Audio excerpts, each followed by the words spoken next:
Selanjutnya, pada materi kali ini kita akan membahas mengenai mengoptimalkan kinerja jaringan. Ada beberapa cara meningkatkan performa jaringan. Itu yang pertama, kenali jaringan. Karena tanpa adanya pemahaman mengenai apa yang sebenarnya terjadi di jaringan Anda, maka Anda dapat dikatakan gagal untuk mengatasi masalah tersebut. Selanjutnya ada membatasi penggunaan jaringan yang jumlahnya banyak ketika menggunakan akses jaringan dengan tugas sumber daya yang tinggi. Dapat mengaruhi performa jaringan. Akibatnya, dapat membuat jaringan menjadi lambat. Maka dari itu, Anda perlu membatasi jumlah pengguna pada jaringan Anda. Selanjutnya ada melindungi jaringan dari virus. Seperti yang telah diketahui, virus dan malware dapat mempengaruhi performa jaringan menjadi lambat dan lain sebagainya. Maka dari itu, Anda harus menerapkan perlindungan terhadap jaringan Anda dari malapetaka yang kerap disebabkan oleh virus. Selanjutnya ada compress data, dapat membuat jaringan Anda menjadi lebih cepat dari sebelumnya. Seperti ketika mengurangi ukuran file data yang bepergian di jaringan yang dapat membuat segalanya bergerak 4 kali lebih cepat. Selanjutnya ada gunakan alat monitoring jaringan yang dapat monitoring jaringan yang digunakan oleh perusahaan Anda. Lalu selanjutnya ada cara merawat atau memelihara jaringan komputer. Yang pertama ada perawatan komputer server adalah cara yang paling mudah untuk melanjutkan komputer server, yakni dengan membackup data minimal 3 hari sekali atau 1 kali dalam seminggu. Hal ini dapat meminimalisir kerusakan atau masalah kehilangan data secara tiba-tiba.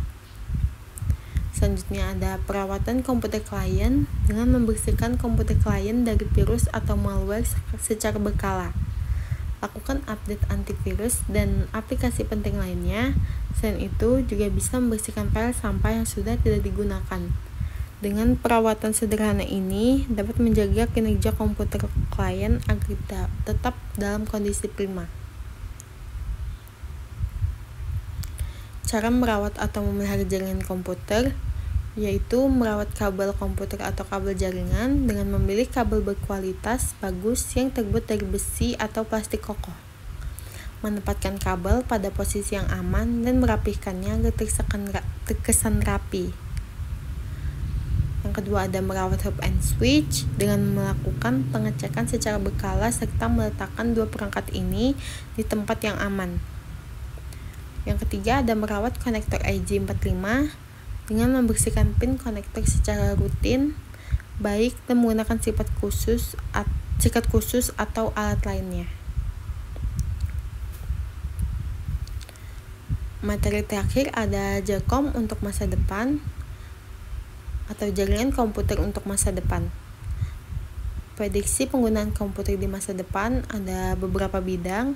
Yang pertama, bidang perbankan, menghasilkan sistem pemindahan dana elektronik atau cashless society atau masyarakat tanpa uang tunai. Keseluruhan sistem ini akan mengubah tata cara kerja bank, pengecer, grosir, dan pedagang. Yang kedua ada bidang transportasi, memberikan kemampuan untuk mengelola kendaraan dengan melacak lokasi dari pengguna kendaraan tersebut. Komputer digunakan untuk mendeteksi banyaknya mobil yang berhenti di lampu lalu lintas. Selain itu, komputer juga dapat menghitung waktu optimum dari sinyal lampu lalu lintas untuk memperlancar lalu lintas. Bidang yang terakhir itu ada bidang informasi dan komunikasi. Telah terjadi kemajuan yang sangat pesat. Dari kemajuan dapat kita rasakan dampak positifnya antara lain: 1. Kita akan lebih cepat mendapatkan informasi-informasi yang akurat dan terbaru bumi bagian manapun melalui internet. Yang kedua, kita dapat berkomunikasi dengan teman maupun keluarga yang sangat jauh hanya dengan melalui handphone. Yang ketiga, kita mendapat layanan bank yang dengan sangat mudah. Baik, sekian dari saya. Semoga video video penjelasannya sudah saya berikan, bisa bermanfaat untuk kita semua. Salah hilap mohon maaf. Wassalamualaikum warahmatullahi wabarakatuh.